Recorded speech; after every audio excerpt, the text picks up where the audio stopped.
Chers téléspectateurs, c'était un commentaire sur l'Afrique qui occupe une place centrale dans la politique étrangère égyptienne, considérée comme l'un des piliers fondamentaux. Les récentes initiatives diplomatiques au Caire traduisent la profondeur de l'appartenance de l'Égypte au continent africain et sa conviction que l'Afrique représente un partenaire stratégique incontournable pour la stabilité régionale et la réalisation du développement durable. Et nous passons directement, chers téléspectateurs, avec notre invité au studio, Dr Ismail Hamed, qui est professeur à l'Institut des études africaines, spécialiste des relations internationales. Bonjour et bienvenue. Bonjour, merci beaucoup. Merci. Alors, Dr Ismail, quand on parle de l'Afrique en tant qu'élément fondamental dans la politique étrangère égyptienne, comment la politique étrangère égyptienne traduit-elle concrètement cette orientation au niveau politique, économique et du développement? Merci beaucoup pour l'invitation au début. Je suis très ravi d'être avec vous. Bien sûr, c'est un dossier destinal pour l'Égypte. C'est le destin d'Égypte par rapport à plusieurs domaines. Si on parle par rapport au voisinage, où il y a des problèmes partout, soit à l'ouest, au sud, tout ça, soit aussi par rapport au dossier du Nil, ça c'est un grand destin pour l'Égypte et pour la sécurité nationale pour notre pays. Et par rapport aussi le marché africain et aussi l'Égypte, c'est une porte pour l'Afrique et tout ça. Donc, pour parler par rapport à beaucoup de choses concernant de l'Afrique. Donc, on a beaucoup de phases par rapport aux relations entre l'Égypte et l'Afrique. L'Égypte aussi, on peut dire qu'un pays qui se trouve dans deux continents, bien sûr. Mais la grande partie de l'Égypte, c'est la partie africaine. C'est à peu près 94%. Ça, après, on a le Sinaï, c'est la partie asiatique de l'Égypte. Donc, nous, on est un pays central entre l'Asie et l'Afrique, entre aussi les anciens continents, et pour ça l'Égypte jouait depuis l'aube de l'histoire. C'est un pays très très nécessaire, très important pour le monde, soit à l'époque du monde antique, le monde médiéval, et aussi le monde moderne et contemporain. Par rapport même à l'époque de Pharaon, on avait beaucoup de liens. Bien sûr, on a beaucoup discuté par rapport à tout ça depuis l'époque de la reine Hatshepsut, les flottes commerciales de l'Égypte, qui étaient vers la mer Rouge, naviguaient vers la mer Rouge, l'océan Atlantique et tout ça. Expéditions commerciales de la reine Hatshepsut. Avant elle aussi, on avait une flotte commerciale depuis la 5e dynastie pharaonique. Hatshepsut, c'est la 18e. On a depuis la 5e dynastie, c'est la dynastie des bâtisseurs de pyramides. Oui, alors oui. La 12e dynastie, parce que 4e c'est la grande dynastie pour les pyramides de Giza. On a aussi le roi Sahora. Sahora, c'est le 2e roi de la 5e dynastie. Il a déjà envoyé une flotte commerciale vers le pays de Ponte de Somalie maintenant pour l'échange commercial. Donc on a des liens vraiment dans l'histoire par rapport à l'Égypte et l'Afrique et tout ça.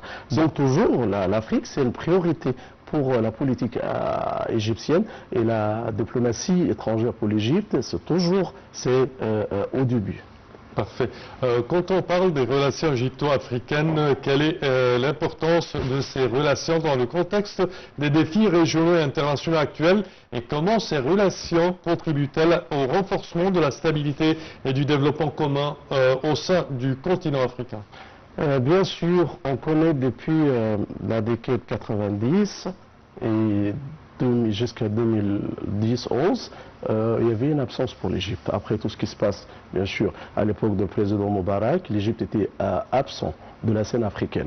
C'est ce qui fait beaucoup de défis pour l'Égypte, parce qu'il y avait beaucoup de joueurs qui commencent à jouer. Et aussi ceux qui profitaient, ou bien profiter par rapport à l'absence de l'Égypte et l'avidité qu'on a laissée là-bas, parce que l'Égypte a bien rempli la scène africaine depuis la période nassérienne de Nasser, et aussi le rôle de l'Égypte a joué pour l'indépendance de beaucoup de pays africains, et les aides qu'on a données, soit par la finance, soit par les aides militaires, et tout ça, on a donné beaucoup de choses. Donc, quand on arrive là, les années 90, avec une absence pour 20 d'années ou plus que ça fait un problème pour l'Égypte. Donc il y avait des joueurs. Il y a de bons joueurs, bien sûr, que jouent, c'est la Chine. C'est pas grave, c'est un pays avec une politique très claire, c'est une politique économique. Mais il y a d'autres joueurs qui sont mis méchants, qui sont mauvais. Et on connaît bien sûr notre ennemi qui est direct, bien sûr dans l'Est pour nous, qui fait beaucoup de problèmes, qui voulait faire beaucoup de pression alors sur l'Égypte, soit par rapport au dessus de l'eau de Nil avec l'Éthiopie. Et le problème, c'est que cet ennemi-là, ils ont des relations très proches avec l'Éthiopie. Et on a beaucoup discuté aussi par rapport, il y a d'Israël avec les Éthiopiens, et les Éthiopiens eux-mêmes qui disent, même dans leur constitution, que le roi ancien était des descendants du roi d'Israël. Donc, le premier roi de l'Éthiopie qui s'appelle Mélik, ils disent, c'est d'après leur narration, ils disent qu'il a été couronné à Jérusalem par le roi d'Israël. Donc il était un fils du roi d'Israël, et puis là c'est les descendants avec la généalogie d'Israël. Donc ça c'est un grand défi. Et bien sûr, notre ennemi à l'Est toujours profite de l'absence et de faire beaucoup d'investissements là. Puis la digue de l'Éthiopie, ça c'est toujours le résultat de ça. Donc pour nous, on a beaucoup de défis. Et le défi, comme déjà dit par rapport au dossier de Nil, et récemment, avec aussi la reconnaissance d'Israël par rapport à la Somaliland, ça fait aussi un grand défi pour l'Égypte. C'est une menace directe pour la sécurité nationale pour l'Égypte par rapport à la mer Rouge, le passage des bateaux pour le canal de Suez. Donc ça va aussi accrocher avec aussi les intérêts égyptiens. Donc pour nous, depuis des dizaines d'années, il faut dire que l'Égypte commence à faire une attitude africaine très claire. Mais aussi, il faut être toujours d'être satisfait de ça, on doit aussi augmenter. Alors, les relations avec les pays africains pourront être plus fortes toujours. Et aussi, ça, comme déjà dit, l'Égypte aussi commence de faire une stratégie très bien sûr. C'est pour faire des partenariats économiques et de la diplomatie avec des pays africains, partenariats stratégiques. Ça commence avec Nigeria, avec Kenya, avec aussi Somalie, avec beaucoup de pays. Donc ça, c'est bien sûr une attitude très forte pour un retour très clair pour l'Égypte, pour la scène africaine. Oui. Également, peut-on présenter un aperçu historique sur le rôle de l'Égypte dans le soutien de la défense des causes africaines, notamment dans les domaines de la libération nationale et de la construction des institutions de l'action africaine commune? Oui, bien sûr. On a déjà dit que l'Égypte a bien joué ça par rapport à l'indépendance de tous les pays africains. La période nassérienne, c'est la période de l'Afrique. Ça, c'est très clair là pour toujours soutenir, consolider les révolutions africaines contre le colonialisme européen. Et bien sûr, même après l'indépendance ou tout ça, mais aussi les pouvoirs coloniaux. Alors encore, ils ont aussi une présence très claire aussi dans les pays africains, mais aussi on doit dire qu'on regarde des révoltes contre le colonialisme moderne, les pays de Mali par exemple, Burkina Faso, qui ont chassé les Français, les armées françaises. Non, il faut partir là, il faut nous laisser tranquilles. Alors on recommencer alors de reconstruire notre pays, et pour ça on commence aussi de regarder des pays avec des modes très modernes, avec beaucoup de modernisation. Des pays comme Rwanda par exemple, il y a vingtaine, trentaine d'années, il y avait des massacres, il y avait beaucoup de problèmes, regarde les génocides, Tutsi, Hutu, tout ça. Et maintenant Rwanda, c'est un pays magnifique, c'est incroyable. Kigali, une des plus belles villes de l'Afrique, aussi la modernisation du pays, c'est ça le modèle aussi africain, très clair pour bien sûr l'avenir. Ça, c'est une image très positive qu'on veut ça, on veut voir ça pour beaucoup de pays africains. Quand on parle également, depuis 2011, l'Union africaine a nié l'appartenance de l'Égypte à l'Union africaine et l'a suspendue pour quelques années. Ensuite, l'Égypte est revenue au sein de l'Union africaine et en 2019, l'Égypte a présidé l'Union africaine, introduisant plusieurs grands sujets colossaux même, tels que par exemple ZLECAf ou la zone de libre-échange du continent africain, également l'autoroute reliant le Caire au Cap en Afrique du Sud. Oui. Ces projets vraiment traînent un tout petit peu à être accomplis, néanmoins ils donnent de l'espoir pour le continent africain, pour le commerce intra-africain. Comment voyez-vous cela ? Il faut être sûr aussi que la diplomatie et la politique, ça doit être aussi accompagné avec l'économie. Les Africains, ils ont besoin pour l'Égypte, pas juste de relations et tout ça. Non, ils ont besoin de beaucoup de projets. Et l'Égypte aussi commence à faire des choses très positives, de faire des grands projets avec des pays, soit des pays des voisins, des pays de bassin de Nil. Et je pense que le plus grand projet qu'on peut voir maintenant, c'est le projet de la digue de la Tanzanie. On a fait là-bas. Imaginez que l'Égypte, comme un pays, avec aussi le barrage de la le barrage là, c'est un projet phénoménal et ça représente bien sûr une phase très claire aussi pour l'existence très forte pour l'Égypte et pour l'Afrique. Donc toujours la diplomatie avec l'économie. Diplomatie uniquement, ça fait rien. Pas juste de paroles, de parler toujours, on est des amis, on est des voisins, on est des frères, on est confrères. Tout ça, c'est pas suffisant pour les Africains. Et donc, commence comme ça. Et le Moukawin arabe, je pense, ils ont fait aussi beaucoup de projets dans beaucoup de pays africains. Ça, c'est très bien pour montrer aussi que l'Égypte, elle a une capacité d'augmenter et de faire des choses économiques très importantes. Et par rapport aussi le corridor, comme on parle là, le corridor comme de marché, pour relier tous les pays africains depuis le nord. Alors il y a l'Égypte, jusqu'au sud, il y a le sud d'Afrique, ça c'est très important aussi pour être l'Égypte comme un pays central, comme un marché central qui relie l'Afrique avec aussi les pays asiatiques du nord et les pays européens et bien sûr tout ça. Donc on a besoin de faire tous ces projets et en plus de faire beaucoup d'autres choses. Je pense aussi, il y a aussi une idée pour un barrage au sud de Soudan aussi. Il y a aussi des paroles de Gongli, c'est un barrage aussi très important. Ça c'est aussi pour résoudre le problème de manque de l'eau de Nil, ça c'est aussi important. L'Égypte aussi a fait beaucoup de projets économiques et industriels au sud de Soudan, bien sûr avec le nord de Soudan. Au Soudan Nord, là, ça c'est une chose nécessaire pour la sécurité nationale pour l'Égypte, parce qu'il y a le conflit là-bas et qu'ils sont menés par de pouvoirs méchants qui veulent faire toujours de chaos dans le Soudan et pour exploiter les pays voisins pour nous. Et l'Égypte a donné beaucoup d'aide militaire très claire pour l'armée soudanaise. Ça c'est l'armée légitime, bien sûr, contre les rebelles d'Armée Salia et tout ça. Donc, les forces de soutien rapide. Vous suscitez là une autre forme de coopération, autre que la coopération commerciale, néanmoins la coopération sécuritaire entre l'Égypte et les pays africains, certainement avec les groupes terroristes tels que les Chebab et autres. L'Égypte a joué un rôle de partenaire stratégique et sécuritaire en Afrique. Oui, donc toujours c'est la politique, aussi parallèlement avec l'économie, parallèlement avec la sécurité stratégique, la stratégie, tout ça. Parce que les pays se trouvent dans des zones chaudes.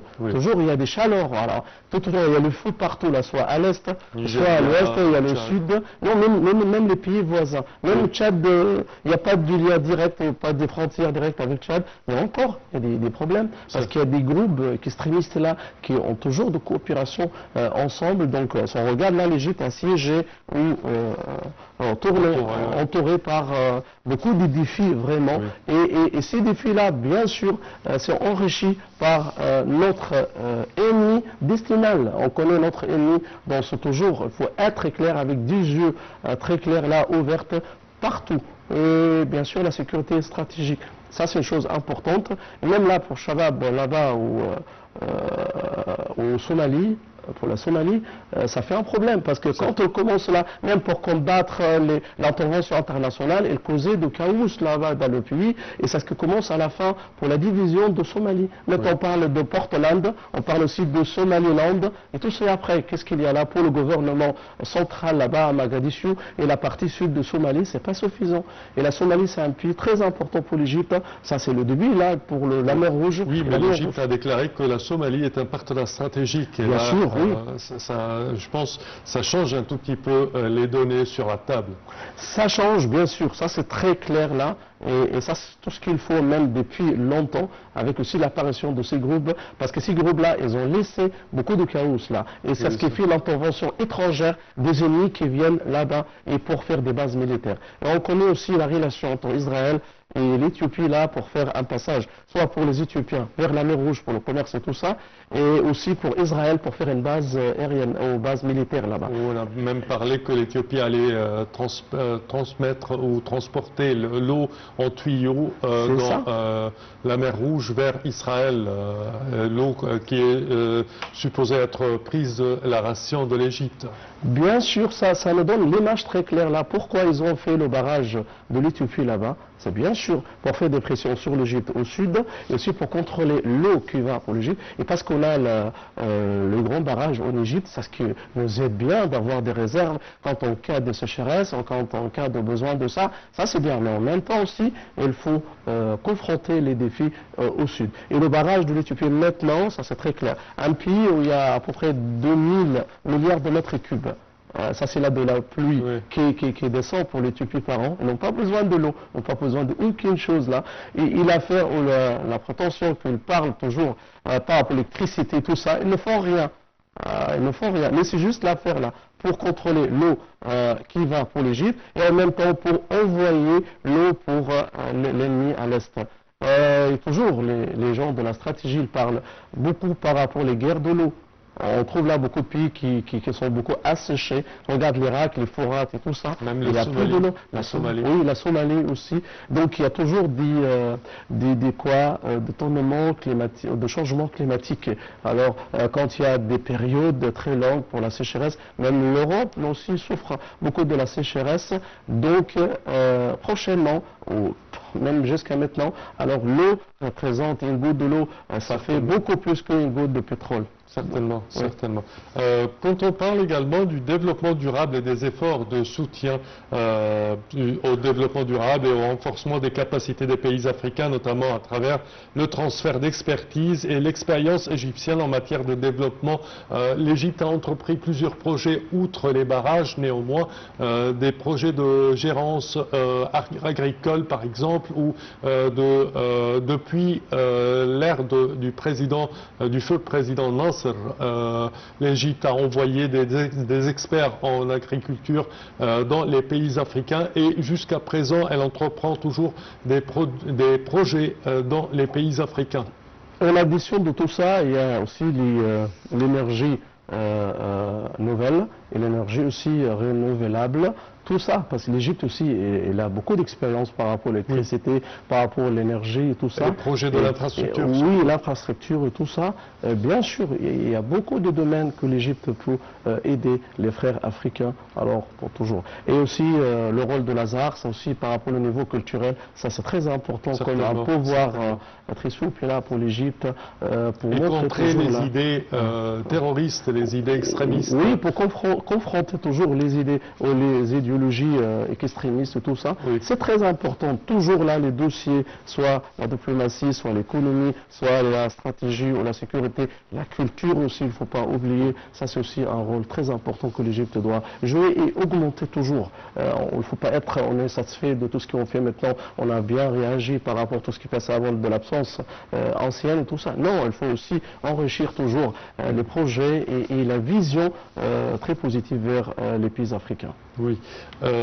Selon vous, quelles sont les perspectives des relations égypto-africaines, des relations diplomatiques égypto-africaines dans la période à venir, en particulier dans les domaines de la paix et de la sécurité, des infrastructures et de l'intégration économique? Non, ça c'est très positif. Vraiment, la perspective là, ça c'est très positif pour nous de la part de la diplomatie égyptienne. Le président, il a beaucoup visité les pays africains et l'Égypte aussi accueille beaucoup de présidents africains. Toujours, on trouve là des choses, de protocoles de coopération, de partenariats stratégiques, de la sécurité aussi par rapport aux protocoles économiques, des corridors commerciaux et tout ça. Non, il y a beaucoup de choses très positives, mais aussi aussi, comme j'insiste toujours, il faut toujours augmenter tout ça, et il faut toujours faire beaucoup plus que tout ce qu'on fait actuellement. Parce que pour réagir par rapport aux 30 ans de l'absence, toujours, ça reste un obstacle, parce que toujours, il faut augmenter tout ça. Dans quel contexte de concurrence internationale croissante sur le continent africain, comment l'Égypte parvient-elle à préserver des partenaires équilibrés ou des partenariats équilibrés fondés sur le respect mutuel et la réalisation d'intérêts communs des deux pays, que ce soit l'Égypte ou nos partenaires? Bien sûr, toujours le défi pour les Africains, que les autres pouvoirs, toujours, ils veulent exploiter l'Afrique. Ils ne font pas des choses, bien sûr, avec des intérêts communs et mutuels entre tous les pays. Donc nous, alors, comme la Chine, toujours, elle donne au début, là, ils font beaucoup d'infrastructures. Après, on commence faire du... Chacun cherche une relation gagnant-gagnant. Oui, bien sûr, gagnant-gagnant. C'est pas juste un seul côté. Alors qui gagne et l'autre est là, qui souffre toujours. Et après, on va blâmer l'autre là. Et pourquoi vous restez toujours là, avec tous ces problèmes, avec le chaos, le problème de sécurité et tout ça, comme ils font les Américains, les Européens. Ça, c'est toujours leur système, là, pour l'exploitation, sans faire des choses positives dans les pays. Et on le laisse toujours là, avec la pauvreté, avec le mauvais enseignement, tout ça. Mais l'Égypte, je pense que elle suit là l'image de la Chine, mais aussi beaucoup plus parce qu'on est des pays africains, donc on a besoin de ça, parce que ça c'est un destin. La Chine, c'est un grand marché pour eux là, partout, soit dans tous les pays là. Oui. Ouais. L'Égypte a déjà entrepris plusieurs protocoles de coopération internationale, elle a adhéré à des conglomérations internationales telles que par exemple les BRICS ou le COMESA, l'Union africaine au sein du continent africain. Comment voyez-vous l'effet de ces relations internationales commerciales profiter aux pays africains? C'est très important de soutenir toujours les blocs économiques ou les groupes économiques. Ça, c'est très important par rapport les groupes régionaux en Afrique. On a besoin de soutenir tout ça et de faire de vraies coopérations entre les pays africains eux-mêmes, sans une intervention étrangère. Parce que, vous regardez là, tout le monde regarde, les États-Unis, ils ont fait des accords économiques avec des pays où il y a le pétrole, en Afrique, tout ça. Toujours c'est le même système par rapport aux Européens ou les Occidentaux de l'exploitation des ressources africaines. Toujours l'Afrique c'est le continent de l'avenir, toujours. Même ça a été déjà exploité avec beaucoup de ça. Sa jeunesse, non, les ressources naturelles, c'est très fort là, c'est plus de 50% de l'or, plus de 50% de diamants, beaucoup de choses, on a l'uranium et tout, le pétrole, on a beaucoup de choses vraiment en Afrique, mais toujours il faut soutenir notre coopération interne entre les pays africains. Certainement, Dr Ismail Hamed, je tiens à vous remercier de vos explications. Merci à vous. Je répète que vous êtes professeur à l'Institut des études africaines, spécialiste des relations internationales. Merci beaucoup, merci à vous. Chers téléspectateurs, c'est ainsi que prend fin notre édition d'aujourd'hui de Bonjour l'Égypte. Je vous remercie de votre attention et je vous donne demain rendez-vous avec une nouvelle édition. Au revoir.